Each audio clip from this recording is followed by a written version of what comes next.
conozco a Dios hace 24, hará pues unos 23 años, que fuimos una vez de visita a una iglesia, que no sabíamos que iba a haber cambio de pastor, no lo sabíamos, y me encuentro al tío Faico, que le había mandado al responsable a poner a un pastor. No recuerdo qué iglesia era, hace 21, 22 años por lo menos. Y nos sentemos allí, a cambio de pastor, nos tuvimos que sentar allí a escuchar. Tío Faico dijo algo que se me ha grabado aquí. Y ya se me ha quedado. Luego, claro, a lo largo de mi ministerio, pues eso me ha acompañado. Él subió y dijo, bueno, hermano.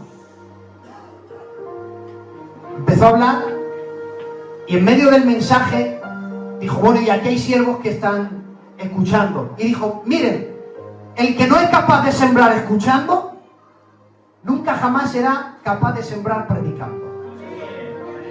Se me grabó en el corazón y me acompañó y me acompañará el resto de mis días. Jóvenes, aprendan de sus mayores.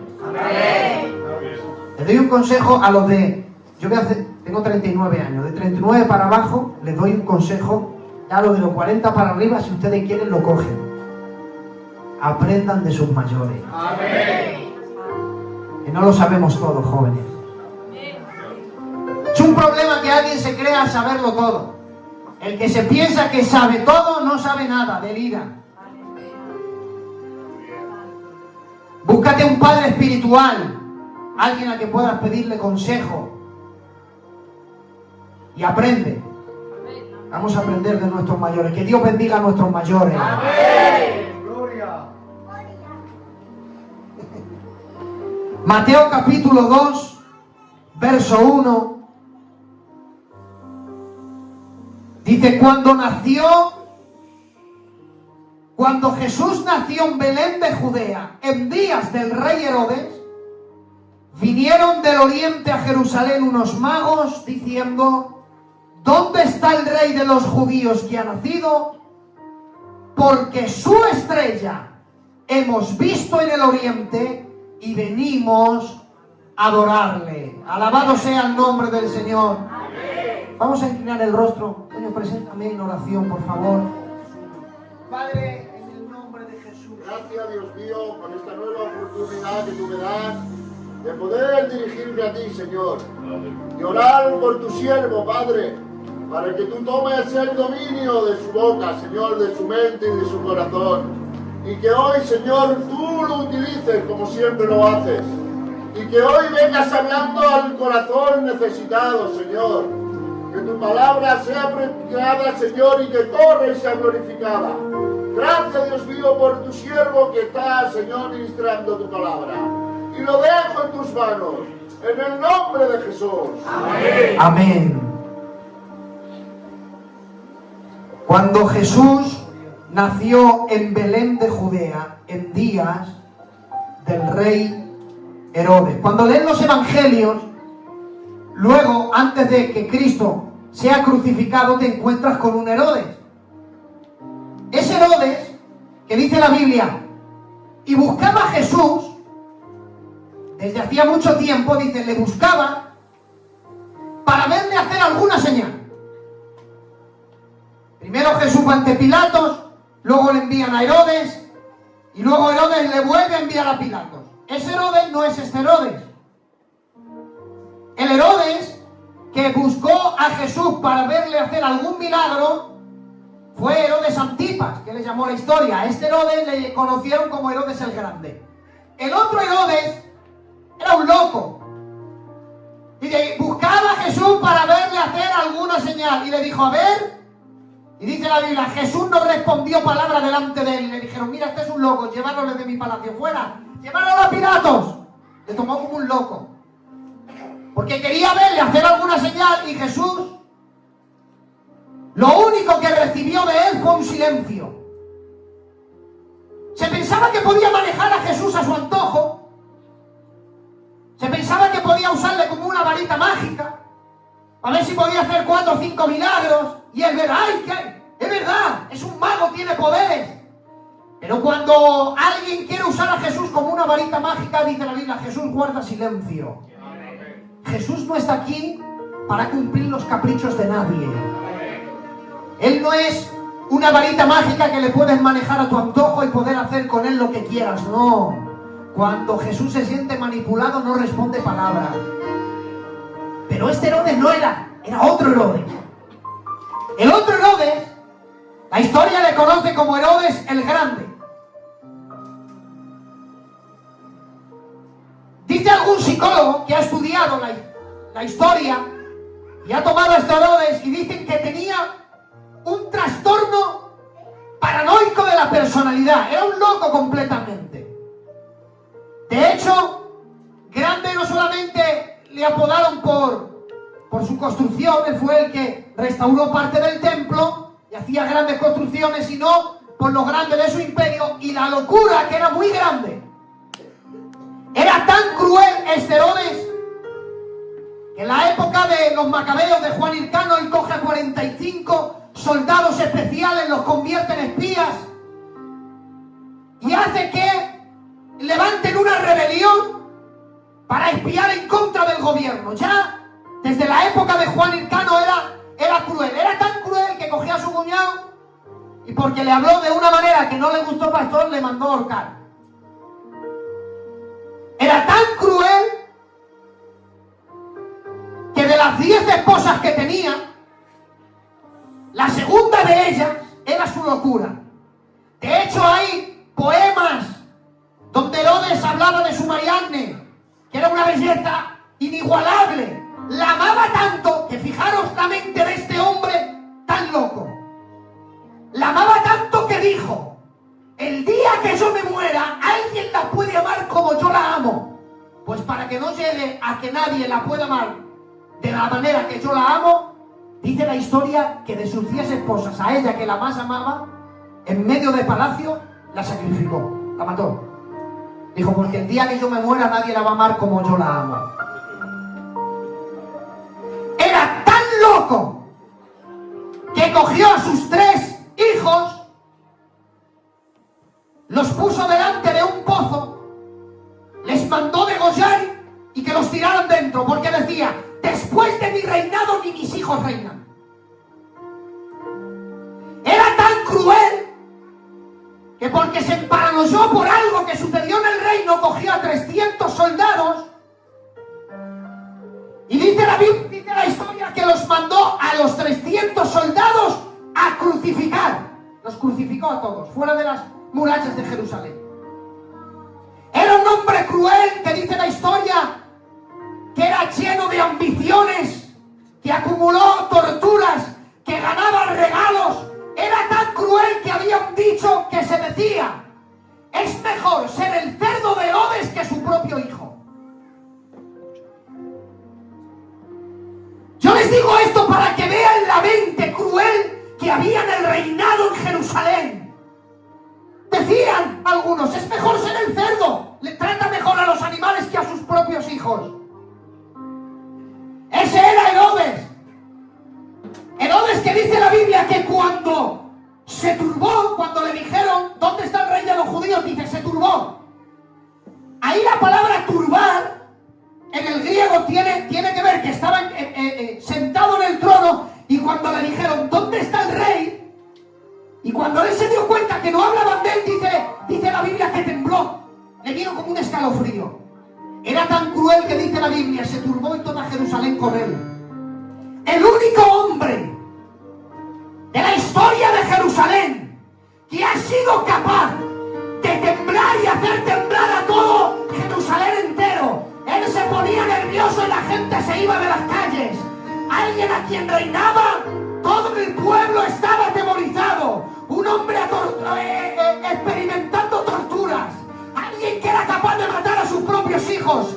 Si él decía una cosa, en su reino se hacía. Él que dominaba todo, no pudo impedir que a 9 kilómetros de su reino, en una ciudad llamada Belén de Judea, una ciudad que pasaba del saber divino, una ciudad que había pasado al olvido, había nacido alguien que apenas empezaba a andar bien, alguien que empezaba a tener sus primeros balbuceos, alguien que apenas hablaba sus primeras conversaciones. Era un niño de apenas 2 años, pero no sabía el rey Herodes el Grande que un niño pequeño llamado Jesús haría temblar todo su reino. A 9 kilómetros había nacido una estrella que iba a deslumbrar todo su palacio. El que controlaba todo no pudo impedir que a 9 kilómetros había un niño en los brazos de una madre que apenas hablaba sus primeras conversaciones. 2 años. No podía hablar mucho. Yo soy joven, somos muy jóvenes, pero tenemos una nieta de 2 años y medio. ¿Has visto las caras de todos, pastor? Tenemos 4 hijos maravillosos y una nieta de 2 años. 2 años y medio tiene. Y yo ya tengo conversaciones con ella, pero ella en su idioma.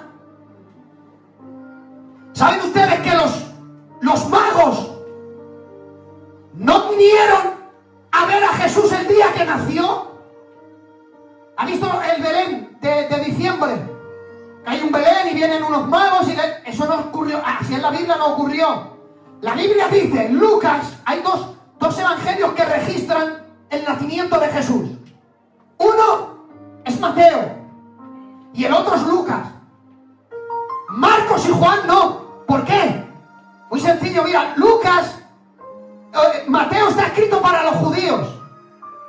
Presenta a Cristo como rey. Tiene que escribir el nacimiento porque tiene que demostrar que Jesús viene de la línea de David, que es el Mesías prometido para el pueblo de Israel. Por eso registra su nacimiento. Marcos no registra el nacimiento porque salta directamente a los sufrimientos, porque el Evangelio de Marcos está escrito para los gentiles convertidos que sufrían persecución en Roma. Y les está diciendo, vuestro maestro sufrió desde el principio. Lucas registra el nacimiento porque él se remonta, remonta la genealogía, no hasta Abraham como Mateo, la remonta hasta el propio Adán. Y dice, Adán, hijo de Dios, la remonta hasta allí.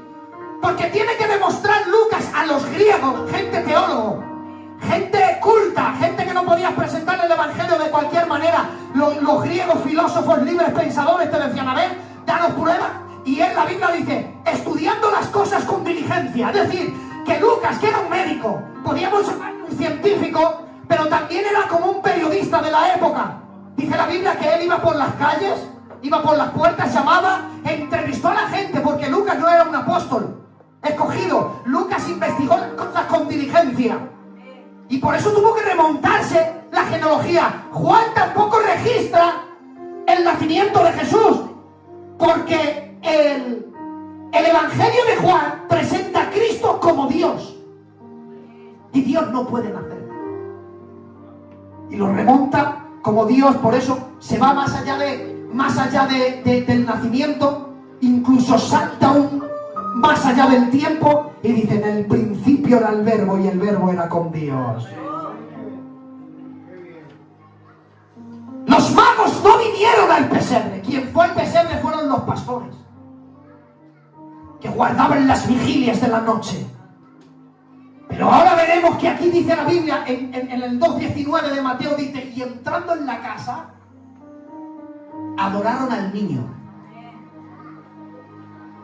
No fueron al pesebre a presentar, no. Fueron a una casa y Jesús ya tenía de 2 años para abajo. Por eso, cuando estudia, Herodes manda matar a los niños menores de 2 años. ¿Por qué? Porque Jesús podía tener aproximadamente entre 1 y 2 años de edad. Por eso dijo, me basta con los niños menores de 2 años matarlos a todos. Esto se va en la pila. Por ejemplo, había 2 Betanias. Estaba la Betania de Lázaro y luego estaba la Betania más allá del Jordán, que era la Betania de los gentiles. Se repiten muchos nombres, Judá, María, Miriam, que era lo mismo, había muchos Joses. Pues esta Belén era Belén Éfrata. Éfrata significa fructífera. Belén significa la casa de pan. En la ciudad la ciudad donde Jacob enterraría a su amada Raquel. El lugar que fue el lugar de la sepultura de un gran amor de Génesis. El lugar que fue el refugio para Noemí y Ruth, cuando dice la Biblia que en los campos de Moab pasaban hambre y dijeron, ¿dónde vamos a comer? Dijeron, vámonos a Belén Éfrata. Con razón se llama la casa de pan. Era el lugar donde vio crecer al rey David, mejor rey que él. No ha habido hasta entonces, pero habrá un rey superior a él. Pero era la ciudad del gran rey David. No podía ser otra. Dios es el único que ha elegido el lugar de su nacimiento. El único. Nadie de los que estamos aquí hemos podido elegir dónde nacemos. Eso no lo controlamos nadie. Pues el Dios de los cielos podía controlar dónde nacer. Y mira si había lugares donde nacer. Él podía decir, bueno, pues voy a nacer en un palacio. Que con razón los magos fueron a palacio. Porque si nace el rey, es normal que el rey nazca ¿dónde? En un palacio. Por eso los magos van a palacio. Si ha nacido el rey, tendrá que ser en su reino. Pero Dios es el único que elige el lugar del nacimiento. Y mira si había tierras en Israel. Mira si había palacios bonitos. Él dice, voy a nacer en el lugar donde los hombres lo han echado en el olvido. Voy a nacer en el lugar donde la gente ya no le da importancia. Y él escoge a Belén Éfrata. La Biblia dice que era la más pequeña de entre sus hermanos. Pero es ahí lo vil y despreciado, de donde la gente no quiere saber nada. Te tengo noticia, la gente te desprecia. La gente no quiere saber nada de ti. Pero tengo una noticia, viene el rey a nacer en tu persona. Eres el único que no desprecia lugares pequeños. A los hombres nos encanta la popularidad. Las iglesias country más grandes mejor. La multitud más grande mejor. Pero él dice, voy a escoger lo más pequeño de todo. ¿Qué es lo más despreciable? Belén. Dice, pues ahí nazco. Y tenía que ser en Belén Éfrata. Casa de pan. Y él que un día se levanta en medio de una fiesta y dice,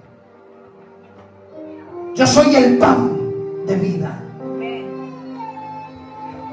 El que estaba tan familiarizado con el pan que dice la Biblia que cuando él resucita, dos discípulos suyos no saben ni quién es. Dice, pero cuando le vimos partiendo el pan, dijimos, es el Mesías que ha resucitado.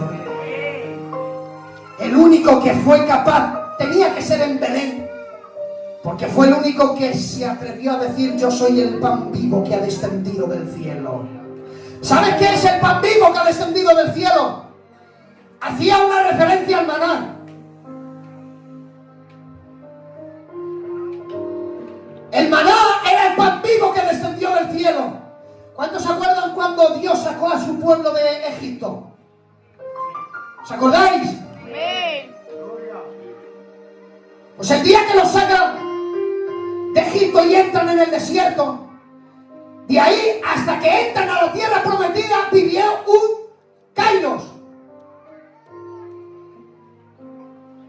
No vivieron un cronos. Son tiempos. Existe un tiempo del hombre que es cronos, de ahí viene cronógrafo, cronómetro. Cronos es el tiempo humano.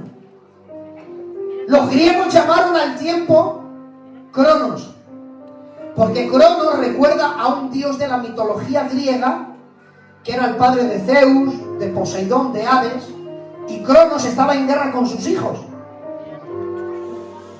Cronos es el dios de la tiranía. Por eso dijeron los griegos, que pusieron nombre a casi todas las cosas, dijeron, al tiempo lo vamos a llamar Cronos. Porque ¿quién más cruel que el tiempo, que nos roba la belleza y se lleva a nuestros seres queridos? Por eso dijeron, el tiempo es muy cruel. Pero de pronto empieza Dios a meterse en la crueldad. Y el tiempo que roba bellezas y se lleva a los seres queridos, Dios establece un nuevo tiempo dentro del tiempo y lo llama Dios Kairos. Y el Kairos de Dios es un momento específico donde las cosas ocurren sin tener que esperar.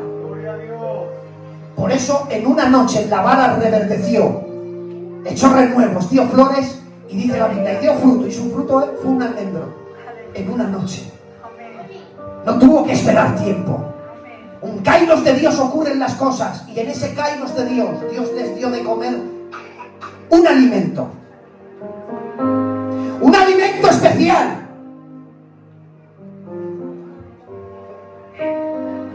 Un alimento especial. Gloria. Ese alimento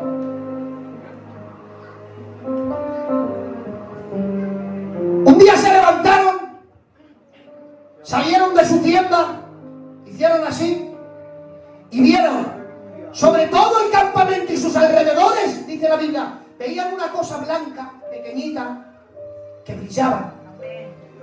Dicen, ¡ay, qué bonito! Y alguien hizo así.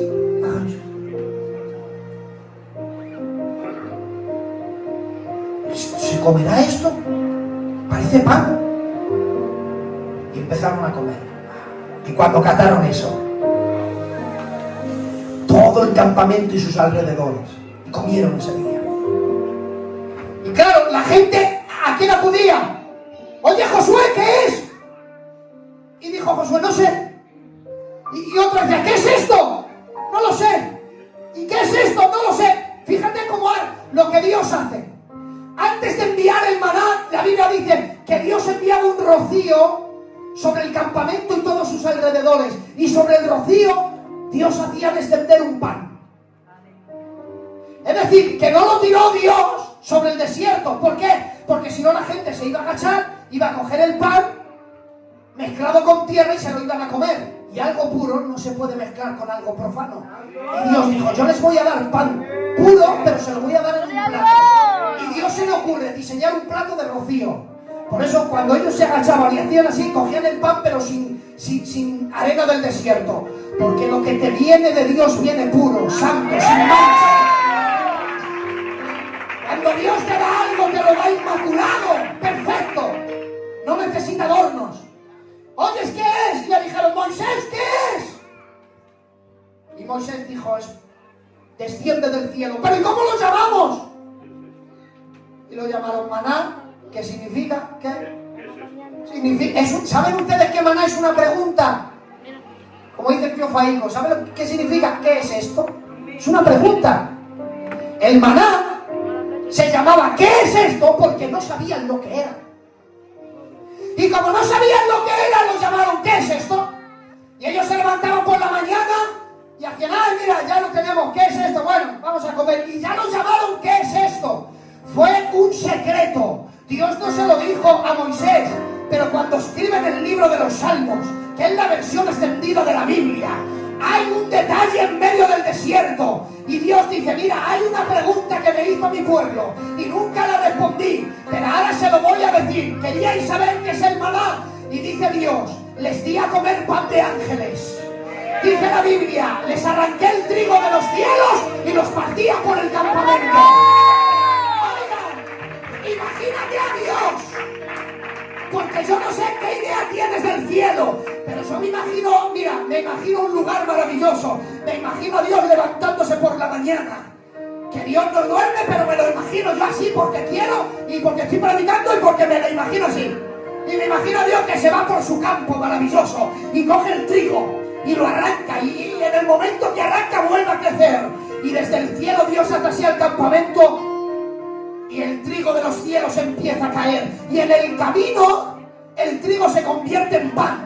Y dice, pan de ángeles comió mi pueblo, pan de nobles les di a comer para saciar. Eso era, pero ahora de pronto, oigan, una iglesia pequeña, una sinagoga, en un lugar en Cafarnaúm. La Biblia dice que viene alguien que no representa ninguna escuela, alguien que no ha ido a hacer ningún seminario, alguien que no le han invitado a nada, pero ese día le dicen, Jesús, ¿puedes leer las escrituras? Y la Biblia dice que él empezó a hablar y empezaron a decir, ¿quién es este? Que predica no como los fariseos. Claro, yo es una pregunta trampa, porque en ningún momento dijeron quién es este. Imagínate que ahora alguien entra y un hermano le dice al hermano de la puerta, ¿quién es ese que está predicando? Lo lógico es que si yo estoy aquí y alguien pase, me digan, ¿quién es? Es lo normal, ¿no? Pero es que no dijeron quién es. Pasaban, escuchaban a Jesús y hacían, ¿qué es esto? Pasaba otro y hacían, ¿qué es esto? Y pasaba otro y hacía, ¿qué es esto? ¿Sabes lo que estaban diciendo? Nosotros lo leemos en el castellano, pero tú lo tomas en el hebreo. Pasaban al culto, veían a Jesús y decían: maná, maná, pastor, maná, maná, maná, maná. Decían: ¿qué es esto? No sabían que en la pregunta estaba la respuesta. Estaban viendo el pan vivo y había descendido del cielo. No pudo impedir con toda su crueldad que el que dividió la historia en dos naciera en Efrata, Belén de Judea. Jesús fue el Dios hombre que dividió la historia en dos. Cambiaría el curso natural de las cosas. Aún los libros de historia tienen que decir antes y después de él. Pues el que dividió la historia en dos, el que tienen que escribir antes y después de él, es el único que se puede meter en su problema y luego contar una historia antes y después de que él entrase. Porque como Jesús entra en un lugar, las cosas cambian. ¿Están bien? ¡Amén! Y llega. Se levanta en una mañana alguien que estaba familiarizado en estudiar el cosmos y el universo. Miren, pastor, me siento muy a gusto, de verdad, me siento muy a gusto ir predicando, palabra. Mira que le decía a mi mujer, digo, estoy muy cansado, porque ayer me hice el mujereto predicando en la iglesia, válgame que fue que me encané, una hora predicando, digo, ya no me mandan a predicar. De verdad que me siento muy a gusto predicando hoy. Yo estoy en contra de usar 4 detalles para sacar aplausos y amenes. O decir 4 detalles que ningún gitanismo sabemos astronomía ni nada. Es como el lenguaje griego. Hermanos, en el griego se dice, que lo digo como si hubiese estudiado ahí en Grecia. O en el hebreo, no, lo leemos, lo decimos, pero ya está. Gente humilde, somos humildes. Yo no terminé el colegio, casi siquiera. A los 11 años me fui a vender. Por mucho que quiera saber qué sé, no sé nada. Y yo estoy en contra de coger 4 detalles y para... No, yo estoy en contra de eso. Pero hermanos, cuando yo empecé a leer la Biblia... Y para estudiar la Biblia me di cuenta que había que saber un poquito de más. Y cuando yo leía la historia me daba cuenta que la Biblia ya está superior a la historia. Antes que los libros de historia la contaban, ya estaba en la Biblia. Los adelantos científicos, antes que se descubrieran en el mundo, ya estaban escritos en la Biblia. Y podríamos hablar que en cualquier campo académico, astronomía, filosofía, porque la Biblia hay de todo, O sea, hasta por haber, la Biblia es un libro de nutrición, te enseña hasta cómo comer. Eso es un tema que otro día, si ustedes quieren que lo explique, le dicen al pastor que me invite. La Biblia, hay partes de la Biblia que los psicólogos estudian. Un psicólogo que sea psicólogo, de verdad tiene que estudiar la Biblia, porque el libro de los Proverbios es un libro psicológico. Los discursos de Jesús son psicológicos. Hay muchos que a nivel de la psicología son perfectos. Mira, un dato psicológico, dice la Biblia: huye el impío sin que nadie... ¿Y por qué sale corriendo? O sea, él va corriendo, ¿por qué corre? Me persigue, y le dice el otro, ¿quién? Huye el impío sin que nadie le persiga. Pero él es un paranoico, se cree que todo el mundo le persigue. ¿Saben que hay muchos de las iglesias que se piensan que todo el mundo está en contra de él? Todo el mundo le persigue, todo el mundo tiene guerra con él, todo el mundo le... que no, que nadie se acuerda de ti.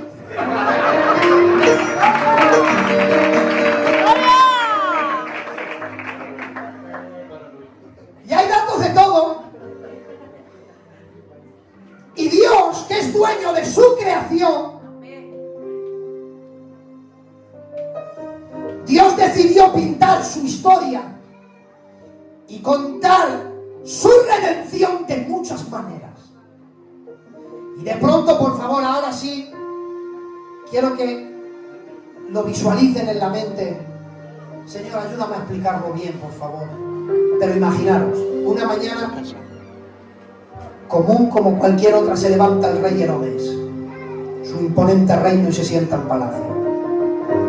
De pronto vienen unos soldados y le dicen: mi rey, no hay otro como tú. Han venido alguien. Sus ropajes no son de aquí. Además hemos observado que tienen presentes. Tienen oro, tiene incienso, tiene mirra. Seguramente vendrán a ver al rey de reyes. Y entonces el rey Herodes dice que pase. Imaginaos la escena. Pasan, creemos que eran 3 porque por los presentes, oro, incienso y mirra, por eso creemos que eran 3. Y cuando entran, le dicen al rey: venimos de lugares lejanos, venimos de Oriente. Los que saben dicen que venían de más de 2000 kilómetros, que venían de las tierras de Babilonia.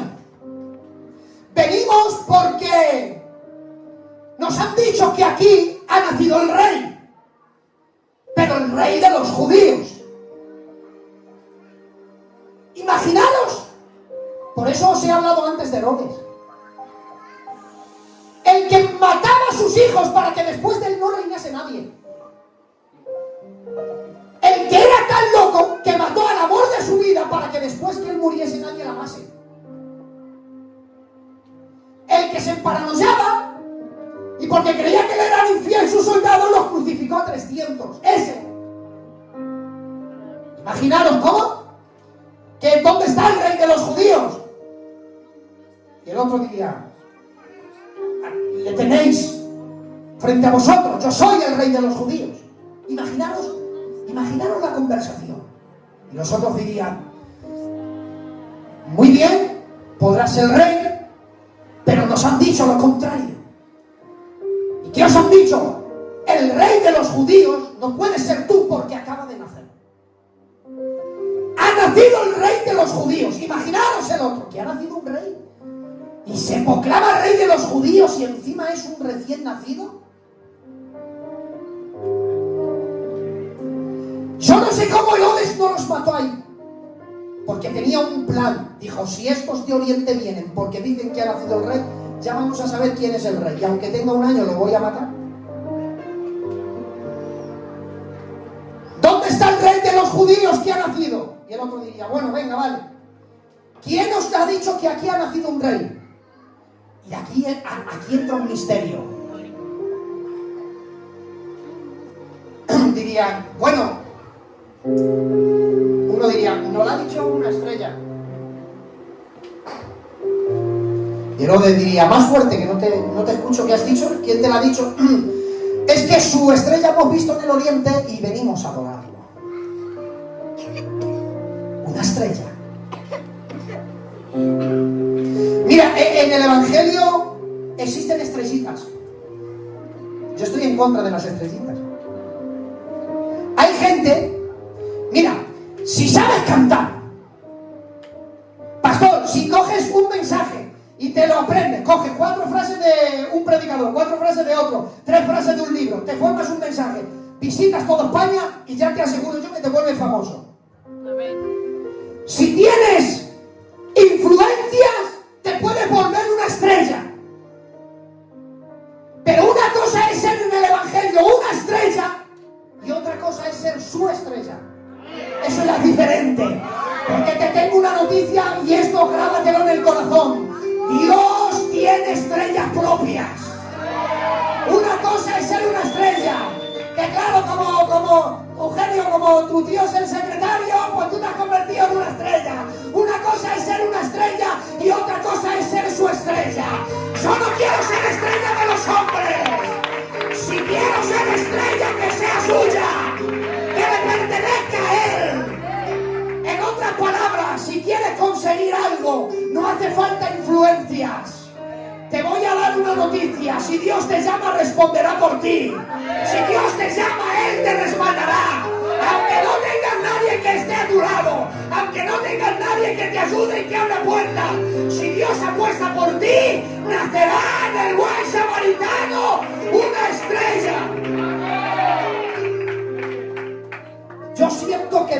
nacer mucha juventud de aquí, van a nacer estrellas. Pero no estrellas, mira, hay dos estrellas diferentes en el mundo evangélico. Las estrellas para hacerse famoso y luego están su estrella, ¿eh? Esas tienen unas cualidades especiales. Su estrella hemos visto en el oriente. ¿Cómo te lo ha dicho? ¿Cómo es posible que una estrella te lo diga? Mira, Dios ha hablado muchas veces, muchas. Dice la Biblia, habiendo hablado Dios muchas veces y de muchas maneras. Hebreos. Dios ha hablado por los profetas, dice. A nuestros padres por los profetas.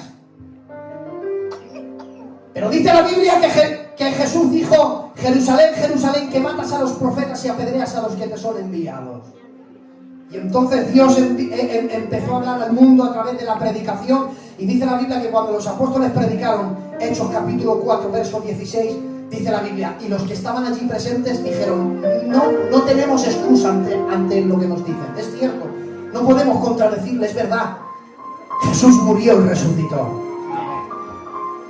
¿Saben por qué el Evangelio es cierto? Porque saben ustedes que el Evangelio, si fuera mentira, debería haber muerto donde empezó. ¿Sabe dónde nació el Evangelio?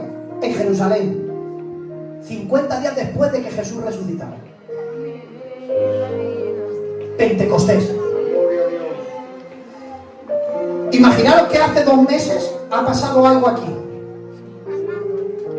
Y lo cuentan. Pero cuentan una historia completamente diferente a que los que estamos aquí diríamos, ¿qué dices si hace 2 meses, si estábamos nosotros y no pasó así?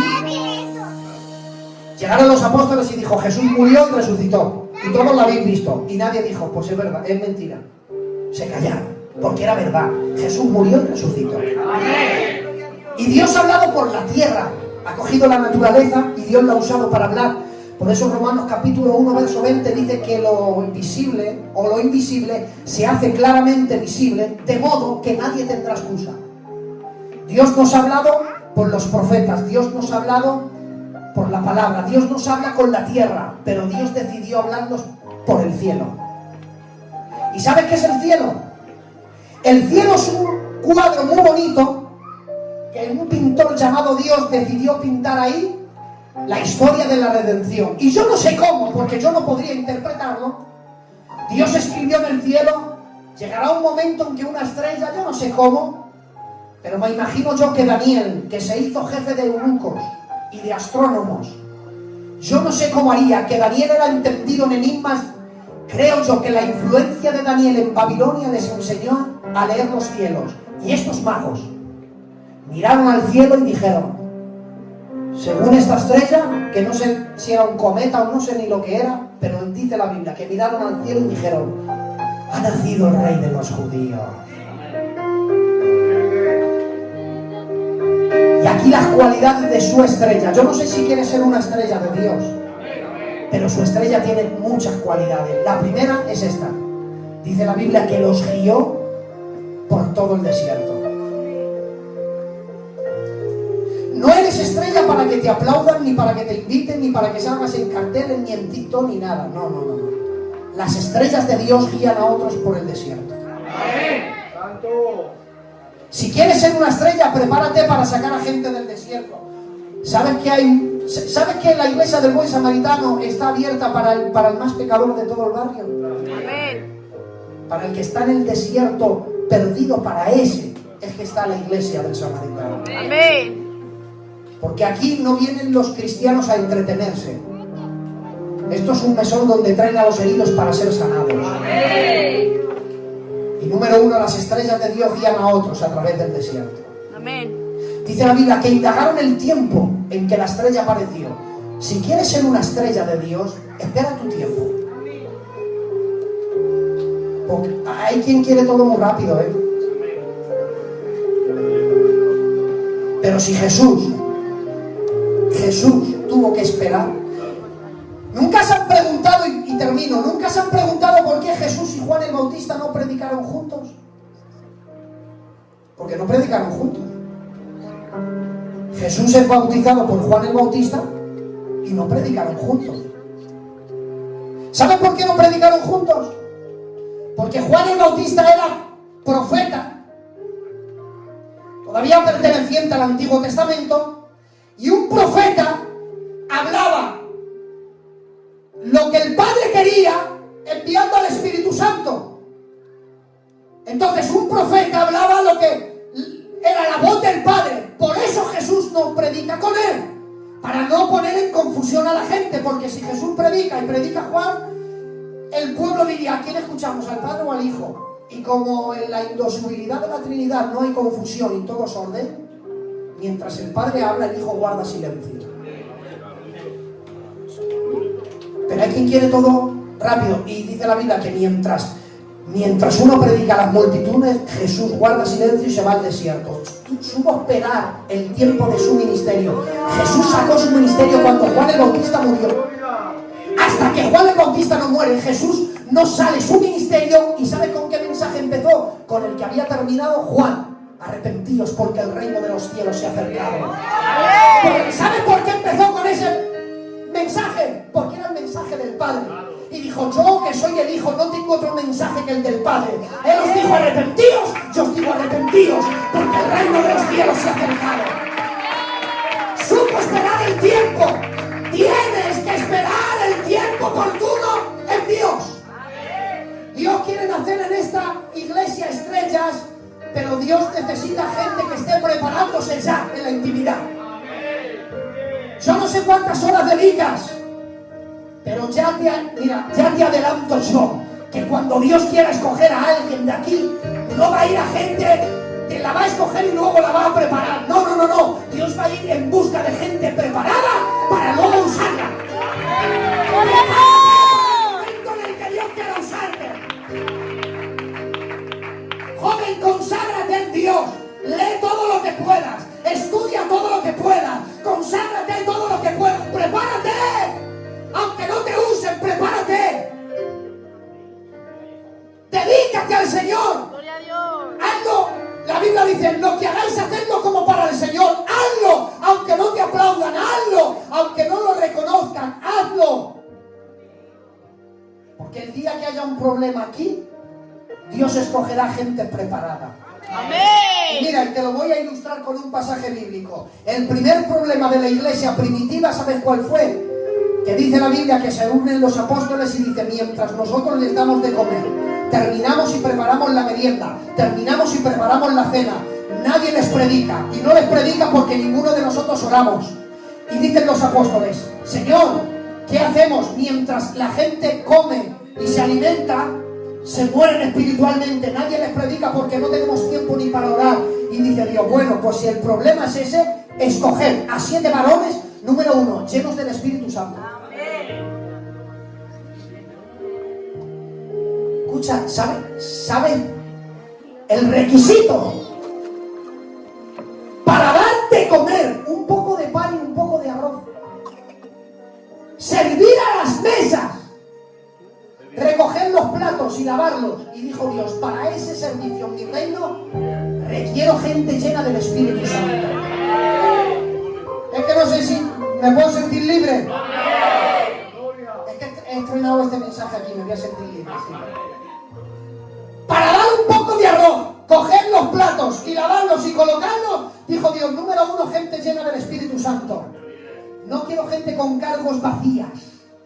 No quiero predicadores vacíos. No quiero mensajes vacíos. No quiero cultos vacíos. Quiero cargos llenos del Espíritu Santo. Gente que va al culto llena del Espíritu Santo.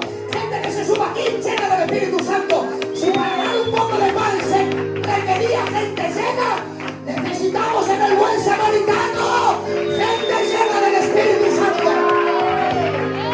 Preparados. Listos. Para cuando Dios quiera nacer aquí una estrella, diga: gente llena del Espíritu Santo, que salgan ahora. Y guiarás a otros. Y los llevarás a través del desierto. Pero no los llevarás para ti. Dice: y los guió hasta donde estaba el niño. Y cuando los llevó a Jesús, miraron, y la estrella que habían visto había desaparecido. La gente que es su estrella sabe cuándo aparecer y cuándo desaparecer. No puedes estar en todo. Tienes que saber ocupar tu lugar. Tienes que que saber esperar y tienes que estar sometido también. Amén. Y ahora, aunque el pastor no me lo ha dicho, pero le voy a lanzar una ayuda desde aquí, que yo respeto mucho la visión pastoral. Tienes que saber someterte y estar sometido a un pastor y a tu iglesia. Amén. Yo no voy a preguntar quiénes son miembros de aquí, pero si eres miembro de Dios, considera esta palabra. Si eres miembro de la iglesia, tienes unas obligaciones. Tienes una ética cristiana que dignificar. Tienes que bajar a tus cultos. Si faltas a tu culto, llama al pastor. Pastor, hoy no puedo ir al culto por esto. Pero cuando no puedas venir, que sea por algo que no puede venir. Si no, ¿qué haces? Vete a tu culto, que mejor no vas a estar. Si te equivocas, como todos nos equivocamos, y el pastor te disciplina, acéptalo. Te Amén. voy a dar una noticia: solamente un santo se deja disciplinar. Amén. Teofaín, un santo. Dice Proverbios: corrija al necio y te tomará como enemigo. Pero dice la Biblia que los pastores, los maestros, los profetas, dicen, están para perfeccionar a los. Solamente un santo se dejará perfeccionar. Solamente un santo se deja corregir. Solamente un santo le dice: oye, ve,